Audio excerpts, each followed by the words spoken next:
அனைவருக்கும் வணக்கம். ஹோட்டல் ஸ்டைலில் கோபி மஞ்சூரியன் எப்படி வீட்லேயே செய்கிறதுன்னு பார்க்கலாம். வீடியோக்குள்ளே வாங்க.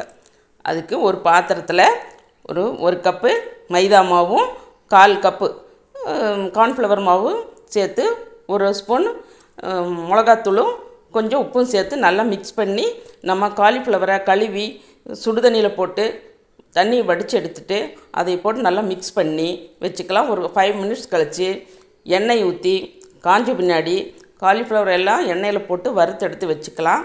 வச்சுட்டு ஒரு பெரிய பாத்திரத்தில் எண்ணெய் ஊற்றி 2 பெரிய வெங்காயம் கட் பண்ணி போட்டிருக்கான்.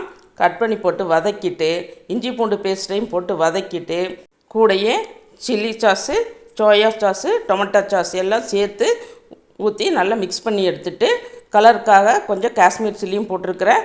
இதுக்கு தேவையான உப்பும் போட்டு நல்லா மிக்ஸ் பண்ணி எடுத்துகிட்டு நம்ம வறுத்து வச்ச காலிஃப்ளவரை அதில் போட்டு நல்லா மிக்ஸ் பண்ணி எடுத்துகிட்டு ஒரு 2 ஸ்பூனு மைதா மாவை தண்ணி விட்டு நல்லா தண்ணியாக கலக்கி விட்டு அதில் எடுத்து ஊற்றி பெரட்டி எடுத்துகிட்டு நான் ஒரு 1/2 டம்ளர் தேங்காய் பாலும் இருந்தது, அதையும் சேர்த்துக்கிட்டேன். நீங்கள் இஷ்டப்பட்டால் சேர்த்துக்கோங்க, இல்லாட்டி ஸ்கிப் பண்ணிடுங்க. ஃபைனலாக மல்லித்தலையை போட்டு இறக்குனா சுவையான கோபி மஞ்சூரியன் ரெடி. இது ஹோட்டல் ஸ்டைலில் சூப்பராக இருக்கும். சப்பாத்திக்கு, நானுக்கு இதெல்லாம் சூப்பராக இருக்கும். சைட் டிஷ்ஷு செய்து பாருங்கள். இந்த வீடியோ பிடிச்சிருந்தா ஒரு லைக் பண்ணுங்கள். வாழ்க வளத்துடன் நலத்துடன்.